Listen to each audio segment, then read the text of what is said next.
Hello, my name's Albert Burgess and I'm here today, and what I'm going to be doing is I'm actually going to give you a follow-up on the last short 9-minute film that we did. We've had a tremendous response to that, and virtually every day we've had at least one person has volunteered to join our little team, which is actually reporting Clegg, Cameron and Blair for high treason against the constitution and people of this country by subverting the constitutional arrangements of Parliament by their House of Lords Act of 1999 and Clegg and Cameron's plans to actually close down the House of Lords completely. We're now up to in excess of about 70 people, but we need more. This is a numbers game and we need more. But even with the 70, we are making progress. So far we've had Daffy Powers Police have fully crimed this and forwarded it to the Metropolitan Police for investigation as being a police force better placed to carry out the inquiry. Cambridgeshire Police gave us what they called a crime incident reporting number, which is not a proper crime book number, but they forwarded it to the Metropolitan Police for an opinion. And we've gone back to Cambridgeshire Police, and having informed the Chief Constable that unless he gave this a crime book number, he would himself be in line for an allegation of misprision of treason made against him, he has now fully crimed the allegations against Blair, Clegg and Cameron. And we also have Wiltshire Police who forwarded this to the Home Office and the Crown Prosecution Service for a ruling. Staffordshire Police, the Chief Constable there has been reported to his police authority for misprision of treason, misconduct in public office and a serious neglect of duty, along with a man that I think is probably a Chief Superintendent, but we don't know because the policemen today have this nauseating habit of just giving you a name and no rank. But he is a member of the Complaints Department and he was given this to sort out. His name is Zimmerman, Z-I-E-M-A-N. Now Zeman has been reported with the Chief Constable for these offences. The Chief Constable's Police Authority have come back and they've written to us and they've told us that because the Chief Constable handed it on to Zeman, then in fact the Chief Constable has dealt with this as a direction and control matter under the Police Reform Act of 2002, and that because of that they can't take any action against the Chief Constable, but Zeman is well and truly in the frame. So what we've actually done is we are writing to Mr. Zeman and we are sending him a copy of the letter from the police authority pointing out to Mr. Zeman that he had been dropped well and truly in the mire by his Chief Constable, and that unless he comes into line very, very quickly, he's going to find himself spending the rest of his life in prison.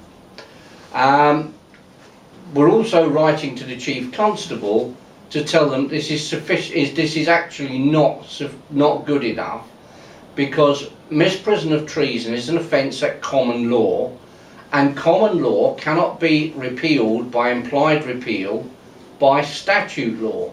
And the 2002 Police Reform Act is statute law. Not only is it statute law, it's actually illegal statute law by virtue of the fact that instead of saying what I'd said when I was tested as a police officer, that I swore to carry out the duties of a constable to the best of my abilities and without favour, fear, malice or ill will. And I did this to our sovereign lady, the Queen. But what the new Police Reform Act does, it's changed the police oath, and they have removed the words "our sovereign lady" from the oath. That means in fact that they have removed Queen Elizabeth's style and honour as a sovereign queen, which is an act of treason under the 1848 Treason Felony Act, by removing her style and honour as a sovereign queen. It also imagines Queen Elizabeth's death as a sovereign queen, which is high treason contrary to the 1351 Treason Act. So we are now going to be working on the Police Reform Act, because the Act itself is highly illegal, and in fact is treasonable in its own right, and because of that is ultra vires, and because of that it's struck down by the common law and therefore can't be allowed to go. So we are making decided progress, but what we want you to do is we want more of you to come along and join us, because I said before that this is a numbers game, and it is very definitely a numbers game. We have a team so far just in excess of 70 people working together, all reporting these crimes to police forces around the country.